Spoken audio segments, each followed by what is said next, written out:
So again, welcome to the Greater Kansas City chapter of NIA.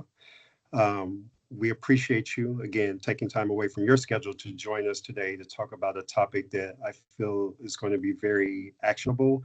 We encourage you to ask questions. So during this webinar, we ask that you put your questions in the chat. Do not be shy. We have two powerful speakers that Vanessa will introduce here shortly. So again, thank you for taking the time out. For those that are new, who don't know what NIA is, who NIA stands for National African American Insurance Association. The Kansas City chapter was started in April of 2022. Our mission is to create a network of Black insurance professionals and allies to build camaraderie, support, learning about the insurance industry, develop talent through mentoring, sponsorship, and promote the value of insurance, not only for individuals, but workplaces and communities. So again, thank you so very much for joining. Vanessa, I will turn it over to you to kick us off. All right. Thank you, Mike. Good afternoon, good morning, good day, everyone. We're glad you are here. Thank you for joining us. And this session today is going to be packed with some really good insights and tools that you can use and take away. Our speakers today are Marie Hudson and Deshawn Hunter. And Deshawn, I'm going to ask you to give us just a short introduction. We know your bios were included in the registration, but please give us just a 30-second, 45-second, who is Marie and who is Deshawn that you want to share with this group today? Hello, everyone. Thank you for allowing me to be on here today. I am an insurance professional. I've been in the business for over 20 years, and I thoroughly enjoy what I'm doing. I'm an independent agent in Independence, Missouri. I do serve the whole entire Kansas City area. It is definitely a passion of mine to serve individuals in their insurance and financial needs and to help them to understand what they don't have, what they need. And so, again, I thank you for allowing me to be here, and I look forward to answering all you guys' questions. All right. Thank you. Deshawn? So Deshawn Hunter, ultimately work at Zurich over in Overland Park, Kansas now. So I do get the benefit of paying two state taxes. I live in Missouri, work in Kansas, fun times. But as I stated earlier, started at Farmers Insurance, ultimately in property claims, catastrophe work. Current state, I'm the head of portfolio optimization for property in the underwriting actuary world. So definitely a long way from claims to actuarial pricing, and I am not an actuary. But again, data closes the gap to all things. So looking forward to the conversation, and had the opportunity of meeting Marie over the last 30 days. We happen to go to the same church, and we have a ton of siblings. So we have several things in common. So like I say, definitely looking forward to the conversation today. Awesome. And I will share that I am Vanessa Sims. I am the Director of Talent and Culture at WSIA, that's Wholesale Specialty Insurance Association, located in Kansas City, but serving excess and surplus lines providers nationwide and beyond. Glad to be here today. So we're going to jump in. I'm going to give you a quick introduction to the first question. So there is a book in his book called Good is Not Enough. Keith Wyke expounds on unwritten rules for minority professionals. So the first question we're going to talk about is unwritten rules, unspoken rules that minority professionals have to navigate. He names in his book, I will give you 4. He has a bunch of them. He gives perception is pivotal. Know how others see you. He talks about needing mentors and sponsors. He talks about being visible. He talks about being more prepared than everyone else in the room. So thinking back on your career, Marie and Deshawn, what were some of the real but unspoken rules in the workplace and in your business that you wish someone had explained to you? And how did you eventually learn what those unspoken rules were? Marie? Yeah, thank you. I'm going to say one of the in my research, I learned that one of the unspoken rules is that where I am is not something where an African American woman does, and that is independent insurance agent. If you look throughout the agents in itself, you will see a lot of other nationalities, mostly white. And you will see a few African American males, but what you don't see is very many females. And when I saw that, I did not allow that to stop me because of who I am. And coming up as as mentioned before, they're a large family. You become comfortable with who you are, and you can be what you want to be. And in that, I reached out in the insurance industry, and even had mentors that were unlike myself. Some that was, stereotyped industry in saying that I'm too old. They want somebody, and he could have been very genuine with sharing that, but because he was not like me, don't know if that was authentic or something to try to get a message across. You're in the wrong industry. But again, it starts from the inside of understanding that I can do just as good as be just as what they are, and do the hard work, put into it so I can become an agent. And I did. Mm-hmm. Congratulations on that. Thank Deshaun, you. what do you have to add? I would say, my background from Chicago, can't say I grew up knowing any white collar workers, right? Everybody worked in a factory, worked in social, cops, different things like that. Um, so at the end of the day, it was more you go to a job, you work there the rest of your life, don't ripple the waters, but ultimately blend in, right? So again, it's hard to blend in when you ultimately stand out in so many different ways. And so really just, I mean, kind of learning to read the room.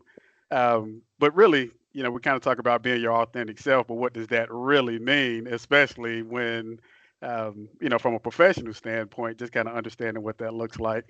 So not so much blending in the room, but really standing out, right? Showing your differences but obviously the work speaks for itself, but like you say, not going in the back and being quiet, not, having the ability for people to know who you are and people to speak up for you versus, coming in, doing your job head down, um, and letting people know what you're interested in.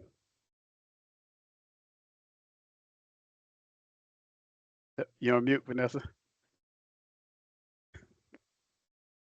Sorry about that. Got to live and learn.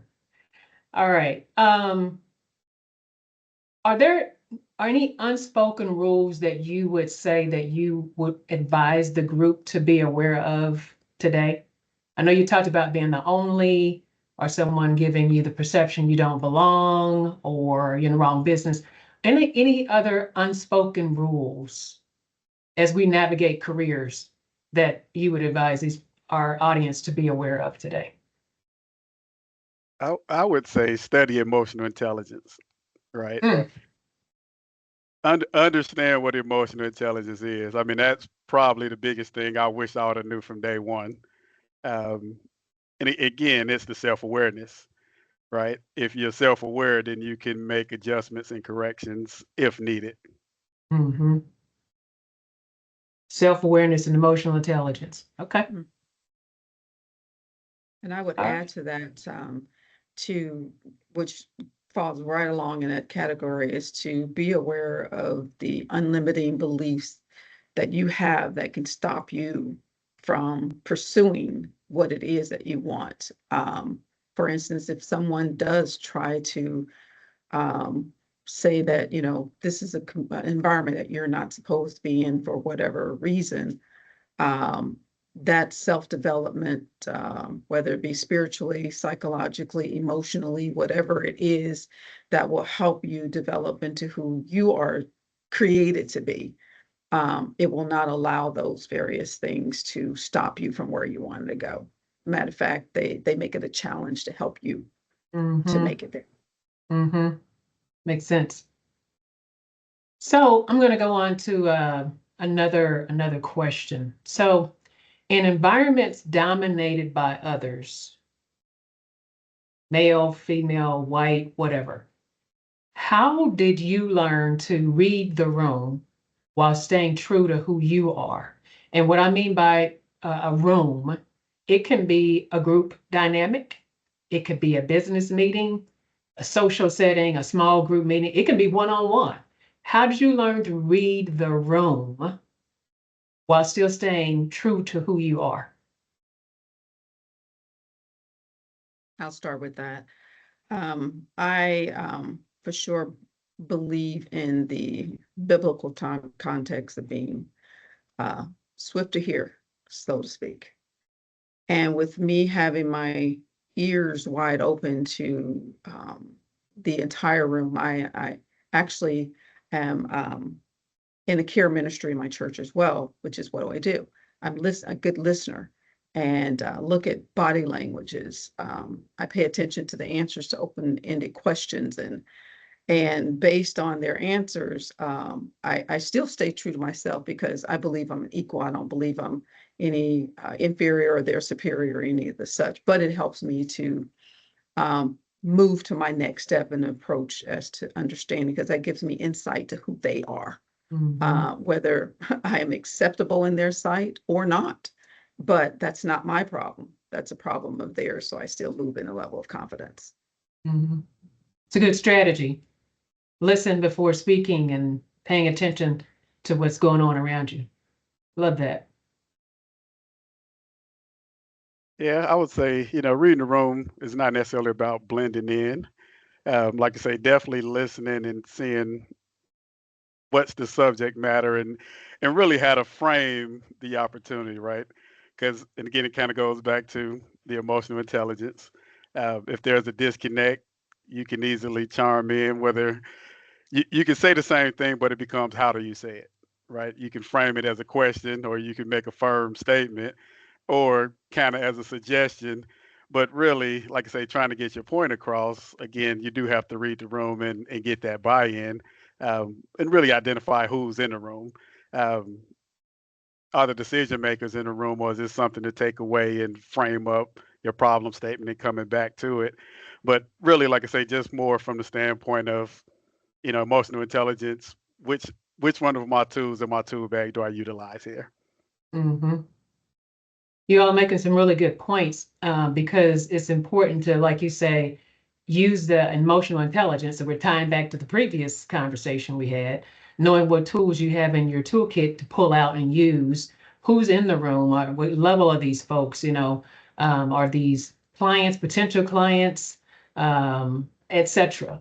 And so having those tools in your toolkit ready and available and knowing which ones to use is very, very important. So when you have encountered any moments of bias, so you're in the room or you're at the meeting or you're wherever, and you may have encountered moments of bias on a deal or anything, how did you decide whether to address it head on, directly, let it go, or reframe the situation strategically? Because that's going back to, we just asked about how do you stay true to who you are? And me being true to who I am might mean but that emotional intelligence needs to kick in, right? So how did you decide when you knew you were being excluded or there was some bias going on?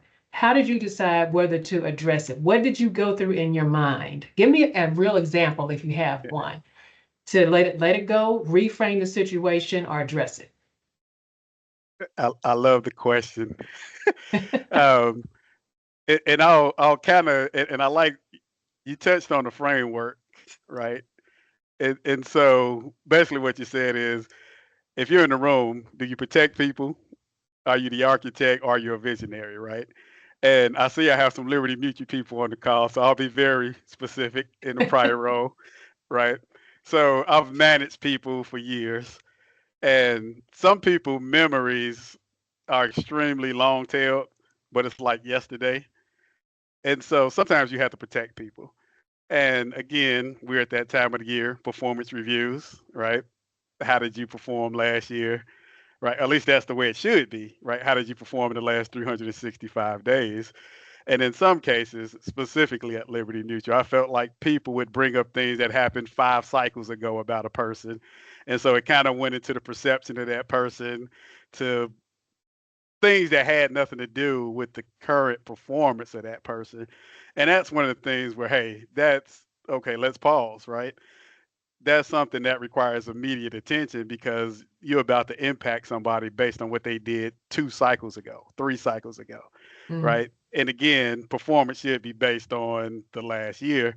And so that does kind of go into the relationships, the perception, and so forth. But it also goes into having somebody in the room that's willing to speak up for you. And so in this particular case, I mean, I would definitely speak up and did speak up. Hey, this is the performance of this person. Here are their objectives compared to their peers, right? Here's the data. Here are the tangible things this person did. You're talking about a behavior that happened multiple years ago, and you can't penalize, at least you shouldn't penalize someone from that. And again, that gets into other things, right? And we might not talk about that, but that goes into your personal brand. And at a certain point, when your brand is brandished, it may be time to leave that organization, right? Because there's a mm, point where nothing you do in that organization will matter because of what your brand is. And sometimes, again, emotional intelligence, if you know your brand is burnt, it's time to leave, right? And so, again, in this case, I mean, protecting that person in that situation where, hey, if you're going to penalize them, it can't be for this. hmm Okay. All right. Marie, anything to add?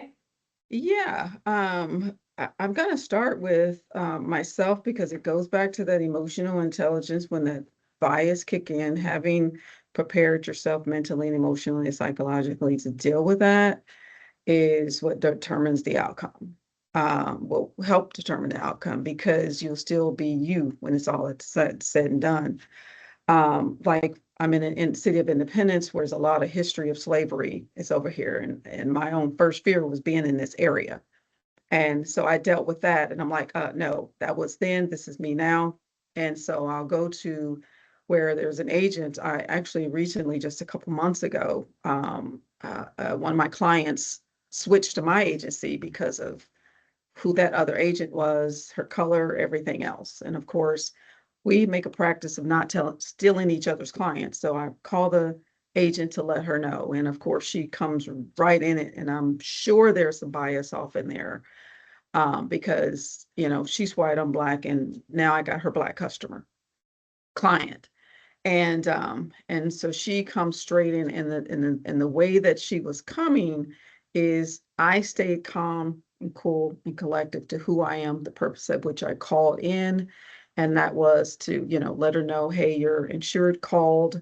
Now, mind you, this insured talked really badly about how she was handled under this agent. But I continue to maintain the professionalism, and she tried to insult and belittle and all the such, but I maintain my integrity, my honesty, my professionalism. And at the end of the day, at the end of the call, I said, thank you, have a good day. Hmm. And she softened as a result of that. But I don't know that I'm sure I'll have another interaction with her because she like first started, you new agents, so that was the buy, you new agents. But I knew it had another tone behind that because of how the entire conversation went. So So, so it sounds like, Marie, it goes back to what you were saying earlier about being slow to speak, quick to listen, and let that help move the conversation or direct the conversation in the right way. right, right. And understand too, it's okay for her to be upset. Mm-hmm. I give her that right to be upset, and but I don't have to be upset as a result of her. But again, that comes to doing all the work inside of me to Mm-hmm. prevent me from reacting to a situation that she has every right to be upset with, Mm-hmm. for whatever reason. And so Mm-hmm. maintaining that professionalism, and that's something that a lot of people don't expect. When they're upset, you're supposed to lash back, but no, I'm maintaining my professionalism and to not allow them to I'll say stay true to myself. I'll say it like Mm-hmm. that. Mm-hmm. Okay.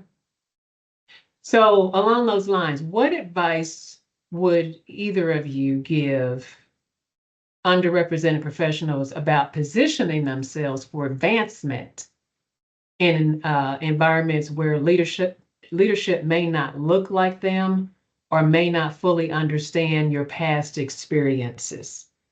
How did we position ourselves for advancement where leadership that look like us and doesn't really understand or appreciate our past experiences along these lines of advancement? I would definitely say personal development, because personal development helps me to be to know the business, be confident in who I am, and then also stay connected to the ones who can help take you places, like the district manager, that DM department, and also associate yourself with people who can help you soar. Have your mentors in hand, have those good mentors and be on the receiving end of what their wisdom. Hear all things, but hold fast to that which is true for yourself. You don't have to sell yourself out, but definitely understand that your growth, your development, you cannot do it alone.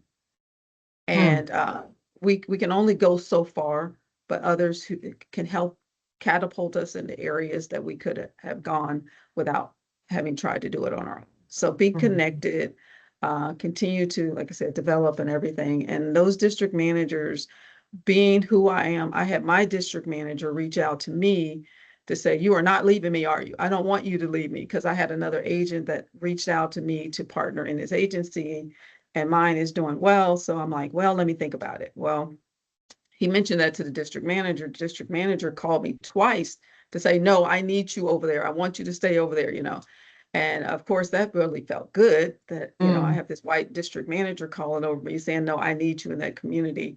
And so that in itself, so that's as a result of staying connected to the district office. So make yourself available. Don't get in an island all by yourself. You don't go well when you're on an island by yourself. Very good. Very good. Deshaun, anything? You don't have to if you don't have anything extra. Marie did a lot right there. She did. I looked at that as like a mutual fund portfolio perspectives, right? That district manager's looking for past performance to be an indicator of future performance. The one thing I'll probably add, and again, she touched on it, right? Her performance speaks for herself. She owns her own narrative, right? And that's a huge piece of when you perform. That's one piece.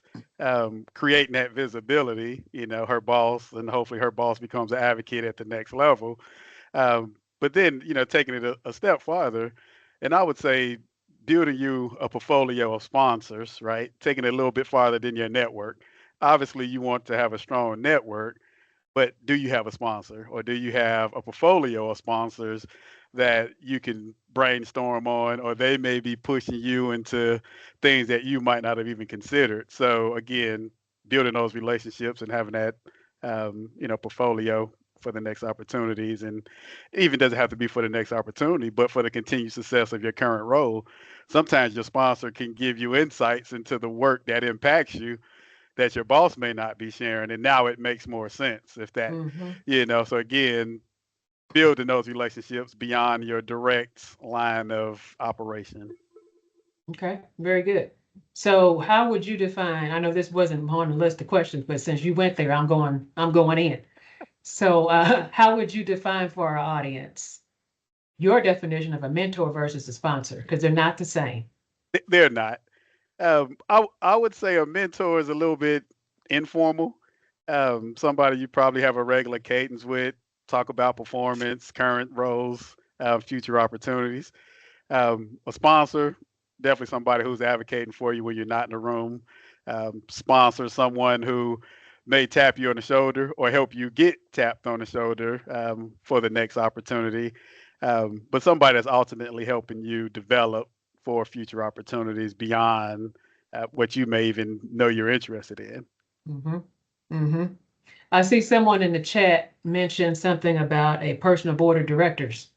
So that is a very good thought or action to consider, because having a personal board of directors is a wealth of different people, backgrounds, experiences, levels, industries, roles, levels in the organization that can help you, give you feedback. They can offer you Yeah. insight that you may not have thought of yourself. It's not always going to the same typical people. None of them takes the place of our manager. We have to make sure we don't try to do that. A mentor, a sponsor, no one else takes the place of your manager. The manager may be a part of your personal board of directors. Even a person that you may not get along with very well could be part of your personal board of directors because they see something, they hear something, they know what your brand is, and you can learn from that. That's my extra 2 cents. I'm going to Yeah. move on to the next question. Um, so actually, we're going to ask our audience to get involved here. It is close to noon. I know we have time, but I'm going to ask our audience if you would add to the chat, what has been your authentic response in 3 or 4 words? 3 or 4 words. What's been your authentic response when colleagues or leaders don't see you as one of their own? You're an outsider. What's been your authentic response when that has happened? And how did you respond? Authentic response. Were you angry? Were you upset? Did you leave the room? Did you get quiet? What's been your authentic response when colleagues or leaders don't see you as one of their own? So we'll look, ask Kathy or Mike to tell us what's coming through in the chat.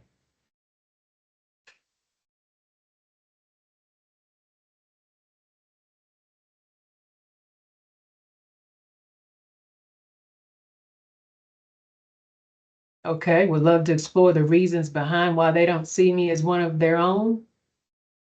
Anybody else had any situation, documented the incident and shared it in one-on-one staff meeting, shared my emotional upsetness? I think that's supposed to be calm, utilize my influence. Is there a need versus trying to fit in? Okay. Initially angry, but then remember that I am too much. They can go find less. Okay. Okay. All right. So we have experienced this and people respond differently. Again, I go back to the emotional intelligence, going forward and going back into the speak less, listen first, check myself before I let something flow out, or before I type that email, let it sit there. Before I hit send, let it sit there. Okay, all right. So in insurance, so this goes along with our next question, Deshawn and Marie. What relationships often matter as much as technical skill? Or relationships do often matter as much as technical skill, and sometimes even more. So what strategies have you used to build trust and credibility with colleagues or leaders, when you want to build that trust and credibility beyond the skills that you have? How did you build those relationships? Well, I am one who realizes that I can only go so far alone. So I'm intentional about reaching out to people. With that listening ear, I'm like, okay, is this a person I really want to reach out to? And after I've decided this is a person I've wanted to reach out to, and I proceed with, things that will cause me to be comfortable to move to the next level. Like I have some agents, you talked about mentors and the ones that can take you higher, and I forget what you called them. But anyway, with the mentors, I'll reach out and to them, and how that interaction occurs will determine whether I make a next call to them or not. And then be able to trust. I have one who I can talk about anything about, but introduce some of my clients to because he might take them. And so I'm mindful of that. I should say my not clients, my help, my team. So I'm like, no, you will not go out with my team because you might offer them a job because you can afford to pay them more than I can, and they're good people. So so I'm aware of that by just tuning into them. I had two different district managers. The district manager I currently have now is the one I said he reached out to me. As I stayed connected to him, he learned how that he could be able to reach out to me. But I also learned that he was able to put me with a life insurance professional that can partner with me because for a year and a half, I was in my agent alone, but we have goals. So I couldn't do that alone to do the life policies and all that was required. So he had a life partner. I allowed him to partner with me. I gave him a percentage of commission and I took like 70% actually. I took 30%, which was cool because without him, I would do zero. And then also I hired my employment company he has a person to partner with that. And so I allow him to manage the staff and send me applications, whereas I would have to take that time, which I did not have being an only agent, to look through all these applications and everything. So it's been valuable, extremely valuable for me to connect and continue to connect with them in order for my agency to grow and me to get the professionals that I need, even if it's 20-year-old that I can develop into a professional. So without that help, I could not have done that. So testing the water to see if these are people that I can trust. Marie, you remind me of that proverb, that African proverb that says, if you want to go fast, go alone. If you want to go far, go together. So you're reiterating that we need people, we need each other. We need to be reminded of that and put that into action. So thank you for that. Pressure's on me, huh? Oh, no pressure. But are you up for it? I am. No, I think I can definitely resonate with it. Kind of going back to the question that you kind of asked the group, right? Again, I look at my background. I started off in claims.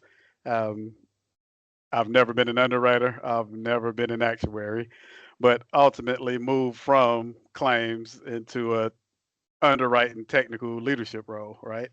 So let's understand, I am not one of you. That's not a perception, that's a reality, right? In my current role, I've never been an actuary. I'm in an actuarial leadership role. Again, that's a fact. I am not an actuary. I do not have a mathematics degree, right? So again, that question and my process is definitely a little bit different, right? A huge piece is definitely collaboration. And I have to collaborate because, again, I look at myself as my own CEO or president. I've never done this, but I'm smart enough to know who has done it. And I'm smart enough to partner and learn from them and close the gap on my knowledge based on building those relationships with those people. And so for me, that's the reality.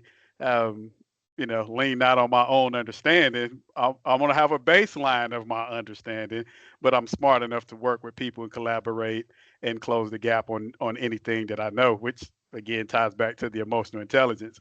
I'm smart enough to know what I don't know and going from there.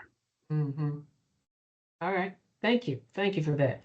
We did talk a little bit about sponsorship. Anybody, I want to ask in the audience again to chime in here through the chat. How many of you have had a sponsor in your professional life? Just put yes or no in the chat.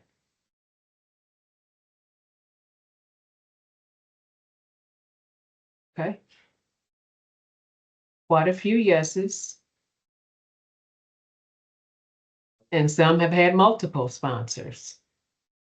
Excellent.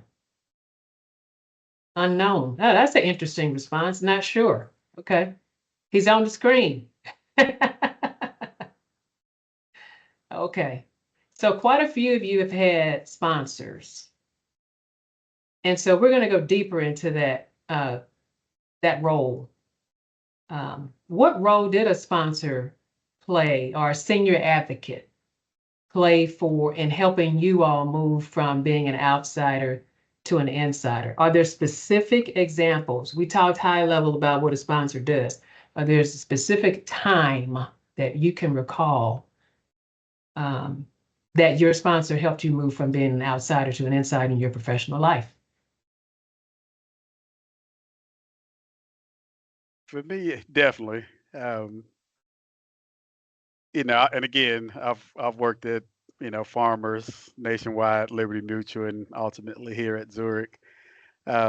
I'll definitely say my sponsors at Liberty Mutual has definitely helped cascade me to where I am current state, right? Again, I think a sponsor keeps it real with you, right? Whether that's your personal brand, whether that's opportunities to close the gap, whether that's giving you access to things to help you learn and close the gap. So for me, absolutely. Like I said, at Liberty, again, I led property teams, project management, et cetera. And sometimes people are not effective in communicating or not effective at showing you the big picture. And sometimes it's hard to go through the fire when you don't understand the battle. Mm, And so again, I would say one of my sponsors definitely helped me through that from various perspectives, which ultimately I give all the credit to where helping me get to where I am today. mm-hmm. Very good.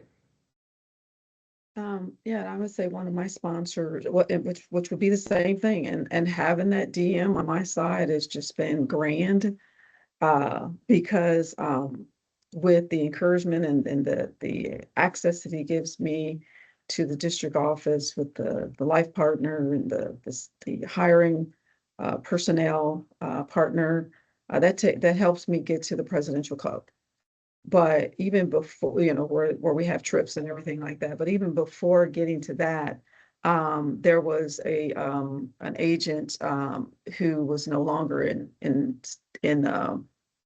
no longer part of Farmers. I won't say how that happened, but nonetheless, he thought of me, and in thinking about me, he calls me, Marie. Hey, I got some good news for you. What's that? I'm giving you a book of business. And I Mm, need for you to manage this, call, cross sell, so forth and so on. And so for me and at the time I was the only person in agency. So that, and then the encouragement to just stay in the business, stay in, we need you over there. I want you. And he just said, not we need, but I want you over there. And that I want went higher than the I need, because he mm-hmm. was speaking vulnerable from his own heart, saying, and I want you as a part of my dish. So he's helped me. He's helped me. I'm so thankful for my DM. Mm-hmm. I am. That speaks volumes about you and what he has seen, how he's seen you perform in the past. And he trusted that you were going to do the same or better in the future. That's excellent. Well, the one good thing I'm gonna add to this is that he's a Mm-hmm. believer. He's a believer. And so he said, I believe that God wants me to give you this and do this and that for you. And so um it's been awesome. That's all I could say. Mm-hmm. It really has been. And he does not look like me. So Okay. Excellent. I'm going to ask our audience to add any questions that you might have into. Do we want them to use the chat or the Q&A? I think we want them to use the chat because we want to make sure we get to any questions that you have. You may have come to this session thinking, I think they're going to talk about X, and we haven't talked about X yet. We want to make sure that we do that so this time is worth your while, because these are our two architects of career development we're talking to, who have a lot of gems to share with us today. So please drop any questions that you have into the chat now. Let's say, in the environments we're navigating these days, many people are really leaning into being and staying at peace with themselves. We hear a lot about, I'm protecting my peace. Okay, 2026 is going to be a different year. And they're minding my own business. We hear that a lot. Many are considering or reconsidering what they're willing to do or sacrifice for their personal peace.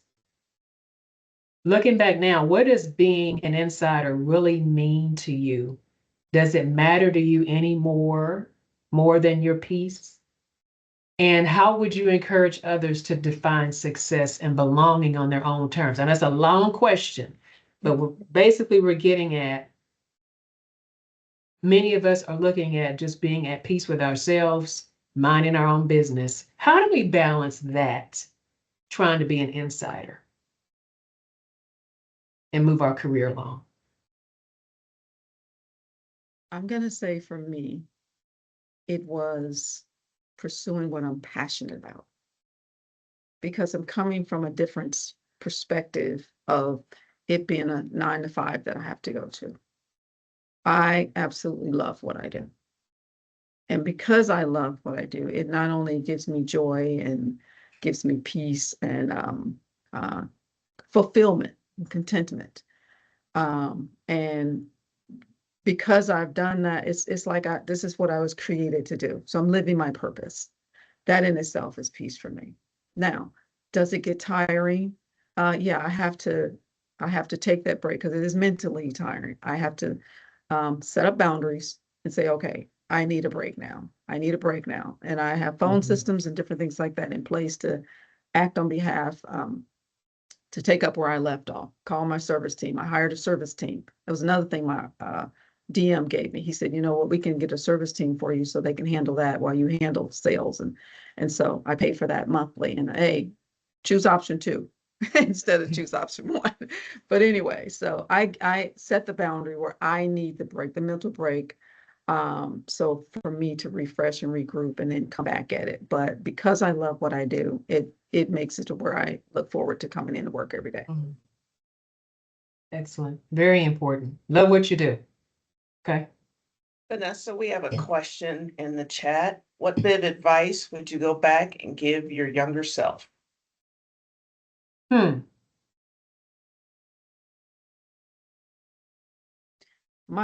answer that question for me, I didn't know if you were going to answer that, Deshaun, or not. But for me, it was that when I have a 20-year-old that just started, and this was advice that I gave him. When he steps in the door, you're farmers. You have an adult job now. We had way limiting beliefs, like for instance, you don't disrespect your elders and so forth and so on. When you come into a sales business, you have to understand and learn those reactionary responses. Oh, I already have an agent. I already have this. And each time you move up against that, it feels like you're disrespecting them. So you have to leave that outside the door. No, I'm not respecting them. Now I'm an adult myself and I'm in a sales business, and let me work against inside those reactionary responses so I can respond. Oh, I'm so happy that you have a new agent, and you're loyal, and I love loyal and honesty. But did you know, or were you aware, something to that self? So know that when you come into an adult business, the child self has to stay outside the door until it catches up with that adult side that's learning how to operate in an adult industry. Okay. Deshaun, anything you would add? You would say to your younger self? I think it ties back to one of our first questions, right? The emotional intelligence, but then again, it goes to building relationships. Again, I think younger in your career, the technical will come because that's what you're being trained to do. And so building relationships with people while you are building that technical acumen, you can ask questions, right? You can learn from other people, right? Start to build your self board of directors, right? Start to get that team that's going to hold you accountable as you move through your career. Mm-hmm. I think I would add, I would let my shield down a little sooner, because I came into it many, many years ago. And my mindset at the time was protect myself. Who do I trust? So I think I would say to my younger self, let my shield down a little bit sooner, a little bit more, but still being aware of my surroundings. Right. Yeah. Yeah. So that I can take advantage of those relationships. Agree. Yeah. Right. Okay. We Totally had another agree. question in the chat. How do you deal with fatigue or burnout?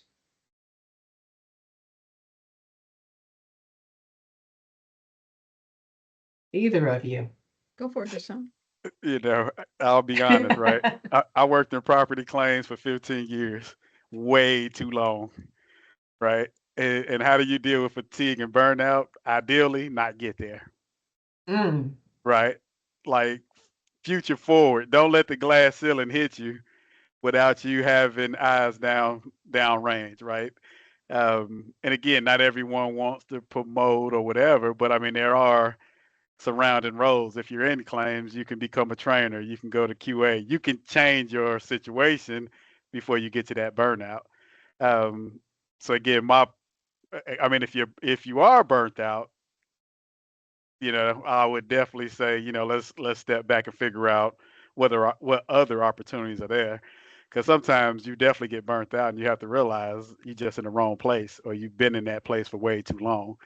And when it hits you, it does hit you. It's time to go. And unfortunately, a lot of times when you say it's time to go, there's no jobs to go to. Mm. And that may be due to you not building relationships, right? That may be due to you not building your brand, right? So hopefully all of the things that we're saying now, build your network, build those relationships, start networking, start learning about other opportunities around you. And hopefully before you get burnt out, that next opportunity has already presented itself. Mm-hmm. Okay. Very good. And that would take me also back to something Marie said. Love what you do. You have to love what you do.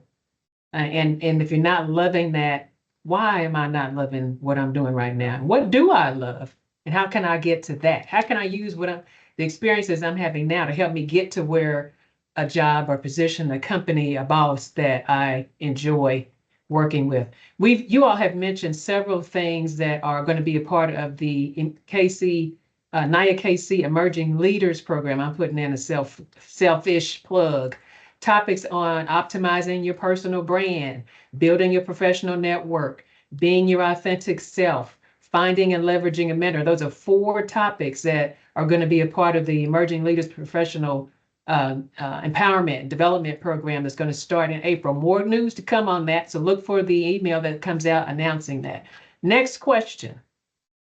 How do you deal with imposter syndrome when an opportunity is presented to you that you don't feel you're qualified for? I You're jump all over it. presented the opportunity and you go, oh, that's not for me. I can't do that. That's my shift in personal mindset. So that situation right there, I would jump all over, right? The last 6 years, I've had 5 jobs, and not one of them has been similar.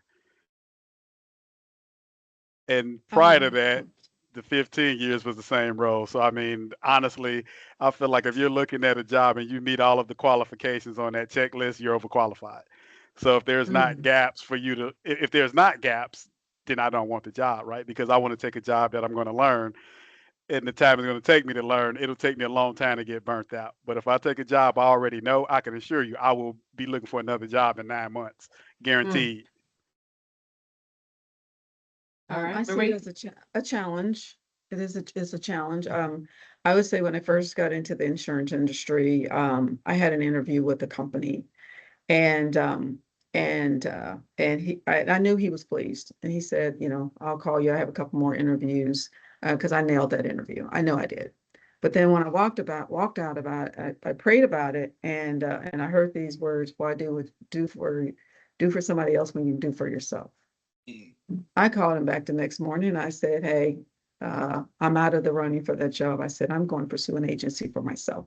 And he was like, what? What? Yes, I am. I hung up. I called the company. Uh, they told me what I needed to do. Next day, I took the first assessment. Next day, I took the second assessment. Next day, I took the third assessment.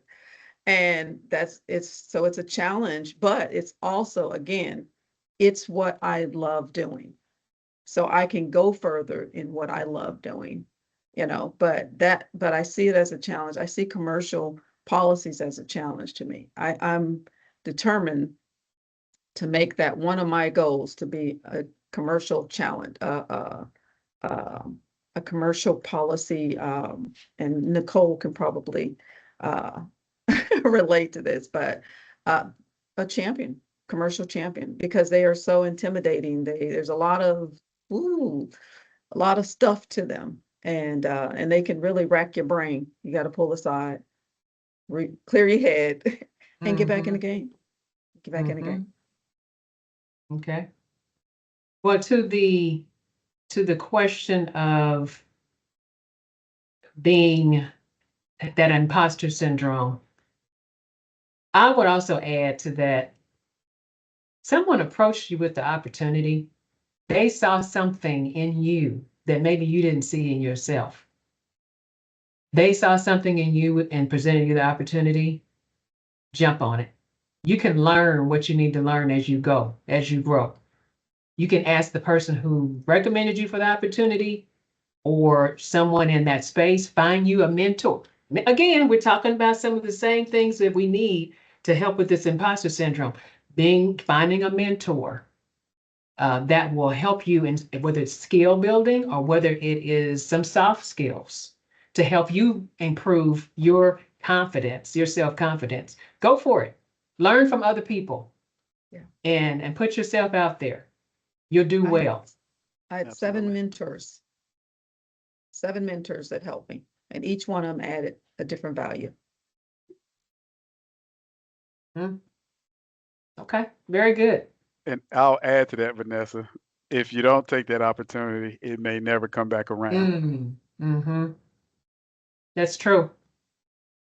That opportunity may not come around and other opportunities may not come. Oh, well, they didn't accept the last time I Right. recommended them for something. So, yeah. Vanessa, real quick, we are getting close to time. I think we have time for maybe one more question from you if you have one. If not, maybe we want to open it up to the audience. It's about 12:23. So again, maybe one more question from you, then turn it over to the audience to see if there are any additional questions, please. I think we should ask the audience, any other questions or challenges? Did we get everything that was in the chat?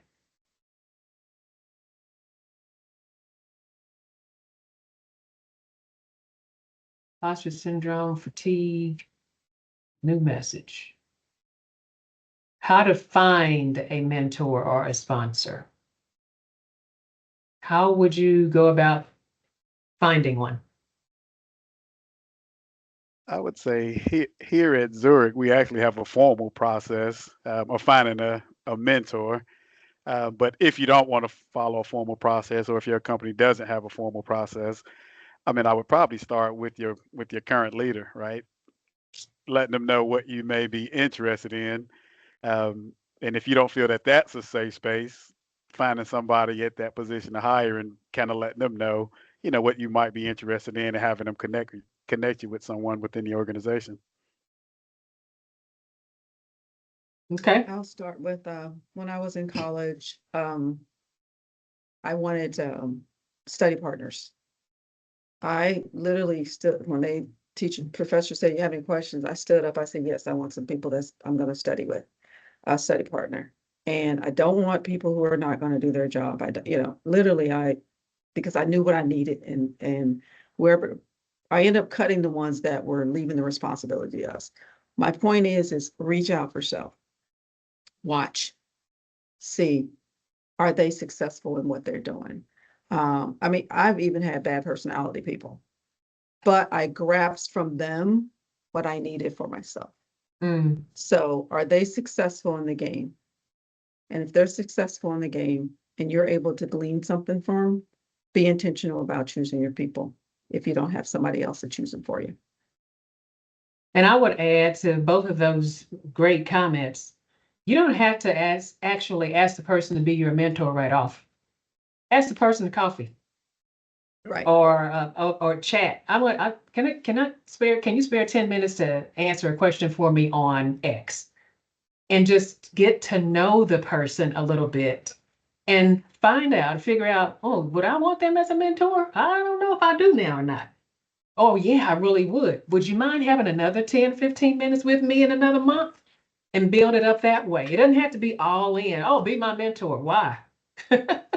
You have to understand why you want one, what you're going to do with that person when you have one. And you can start small, incremental discussions.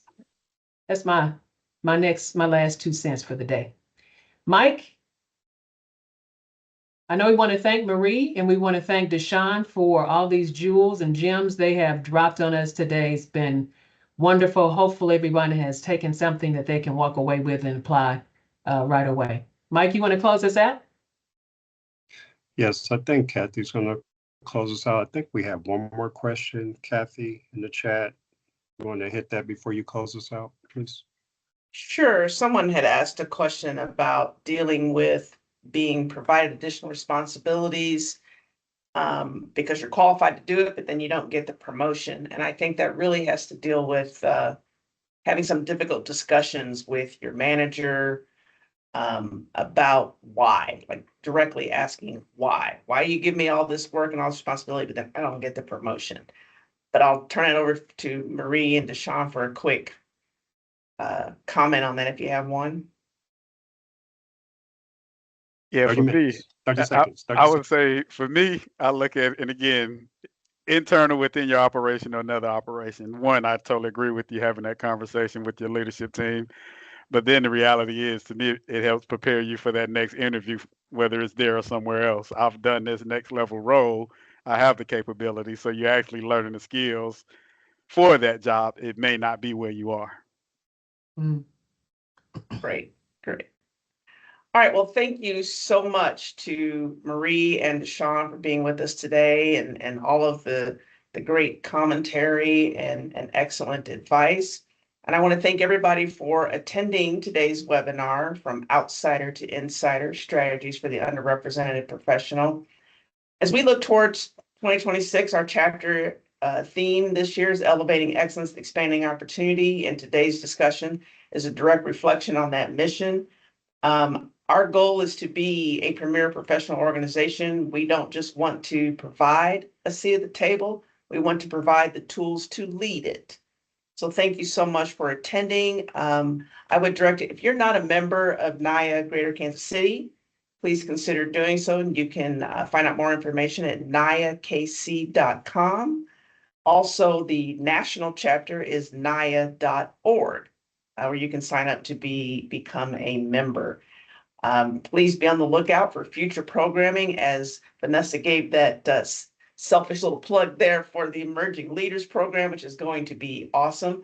We also have another in-person, it's going to be a hybrid, but we encourage everybody to come in person for Women's History Month on March 19th. Be on the lookout in the next couple of days for invitation and registration to that event. So thank you so much for attending, and we look forward to seeing all of you very soon.